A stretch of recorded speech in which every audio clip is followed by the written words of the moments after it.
یہ پاس سے گزرے، دیکھا ادھر کوئی پروگرام چل رہا ہے تو یہ بھی جا کے مجمع کے اندر بیٹھ گئے۔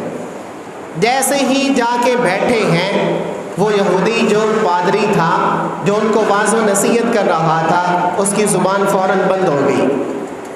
وہ بار بار کچھ بولنا چاہ رہا ہے لیکن اسے بولا نہیں جا رہا ہے۔ سارے لوگ اسی کی طرف دیکھے جا رہے ہیں، حضرت بولے، واعظ و نصیحت کریں، آپ کچھ کہنا چاہ رہے تھے۔ وہ بولنے کے باوجود بھی بول نہیں سکا، ایسی زبان بند ہوئی کہ کوشش کے باوجود زبان سے کچھ نکل نہیں رہا ہے۔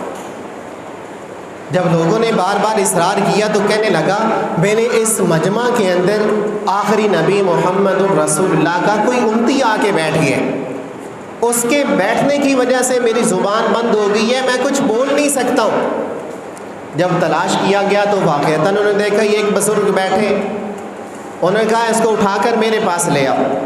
حضرت بایزید بستامی رحمہ اللہ تعالیٰ کو جہاں کنارے پر بیٹھے تھے، ان کو وہاں ممبر پر سٹیج پر لایا گیا۔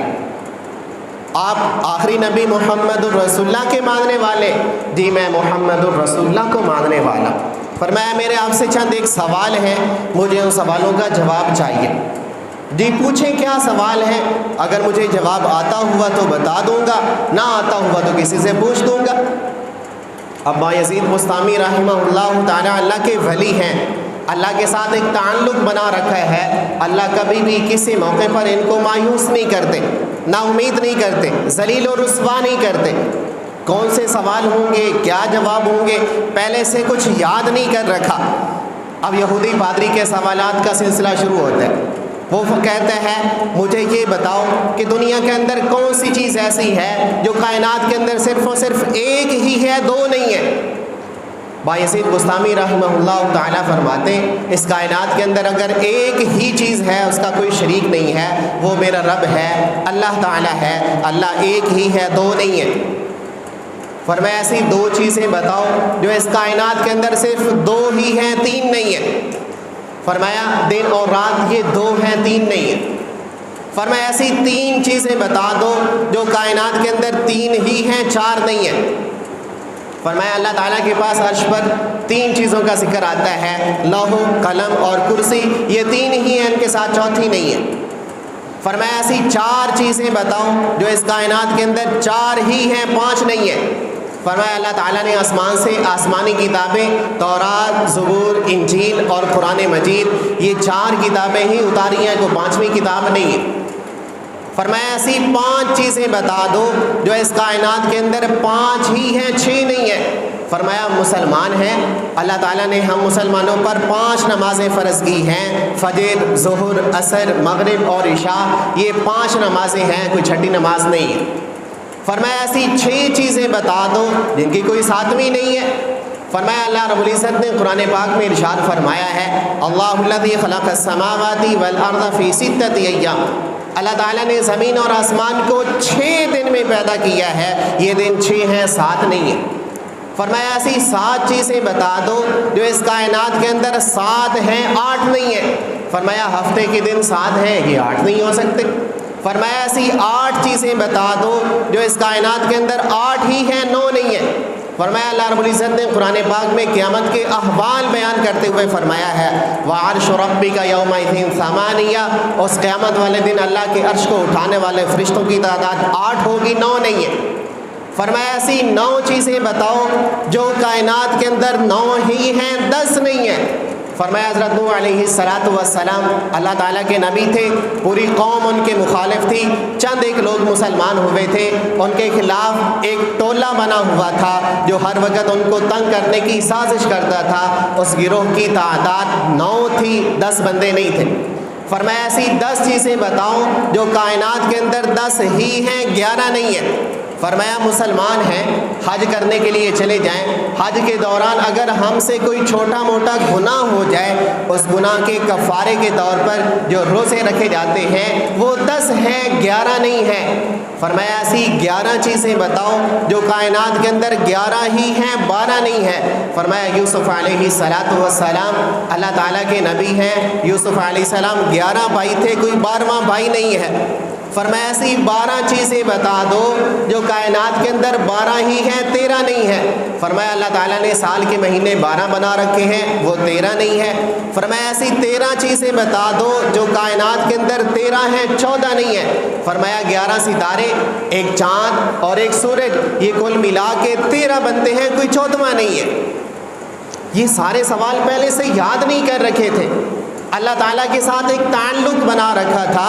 اس تعلق کی بنیاد پر جیسے ہی یہودی پادری کا سوال سامنے آتا ویسے ہی اللہ تعالیٰ جواب دل میں ڈال دیتے تھے۔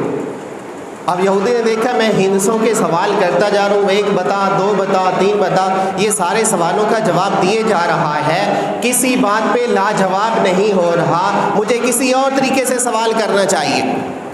اب اس نے سوال کا انداز بدلا، وہ کہتا ہے کوئی چیز اس کائنات کے اندر ایسی ہے جس کو اللہ تعالیٰ نے خود پیدا کیا ہے اور پھر اللہ تعالیٰ خود پوچھتے ہیں یہ کیا چیز ہے؟ ایک چیز ایک بندے نے خود بنائی ہے، خود بنا کر پھر پوچھتے ہیں یہ کیا ہے۔ ایسے ہی ایک چیز اللہ تعالیٰ نے بنا رکھی ہے، اللہ تعالیٰ نے بنا کر عطا کی ہے، پھر اللہ تعالیٰ خود پوچھتے ہیں کہ یہ کیا چیز ہے۔ فرمایا وہ موسیٰ علیہ السلام کے ہاتھ میں رہنے والا عصا، ڈنڈا ہے جو اللہ تعالیٰ نے خود بنا کر موسیٰ علیہ السلام کو عطا کیا ہے، اور پھر خود اللہ تعالیٰ ان کے بارے میں سوال کرتے ہیں ما تلک بیمینک یا موسیٰ، اے موسیٰ تیرے دائیں ہاتھ کے اندر کیا ہے؟ فرمایا ایک ایسی چیز ہے جس کے اندر روح نہیں ہے، بے جان چیز ہے، اور اللہ تعالیٰ اس کی قسم اٹھا کر کہہ رہے ہیں کہ مجھے قسم ہے اس چیز کی جب وہ سانس لیتی ہے۔ اب سانس تو وہی چیز لے سکتی ہے جس کے اندر اللہ نے روح رکھی ہے، جس کے اندر جان ہے، وہی سانس لے سکتی ہے، کوئی اور چیز تو سانس نہیں لیتی۔ فرمایا نہیں، ایک چیز ایسی اللہ نے بنائی ہے جس کے اندر روح نہیں ہے، جان نہیں ہے، جسم نہیں ہے، لیکن اللہ تعالیٰ اس کی قسم اٹھا کے کہہ رہے ہیں کہ وہ چیز سانس بھی لیتی ہے۔ فرمایا اللہ رب العزت نے قرآن پاک میں صبح کے وقت کی قسم اٹھائی ہے، وَالصُّبْحِ إِذَا تَنَفَّسَ، مجھے صبح کے وقت کی قسم ہے جب وہ سانس لیتی۔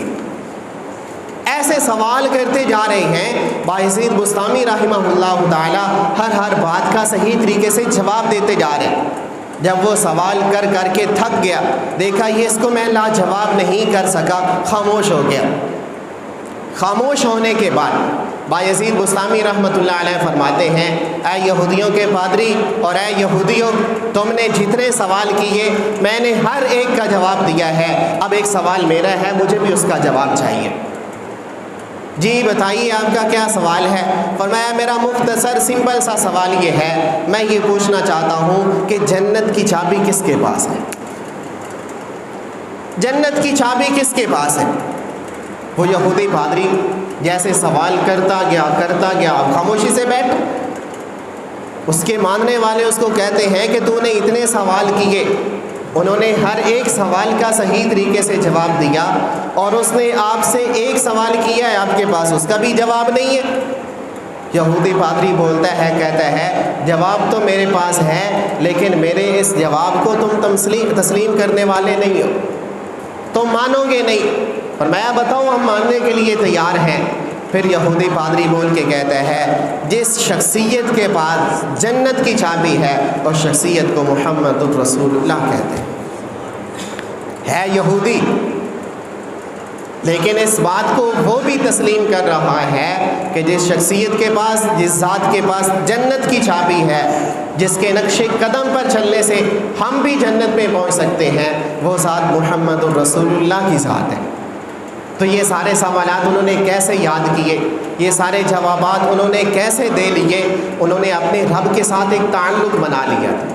تو ہم بھی خود اور اپنی اولاد کی اس طریقے سے تربیت کریں کہ ہمارے رب کی ذات کے ساتھ ایک تعلق ہو، ہم اس کو ماننے والے اور اس کو منانے والے بن جائیں۔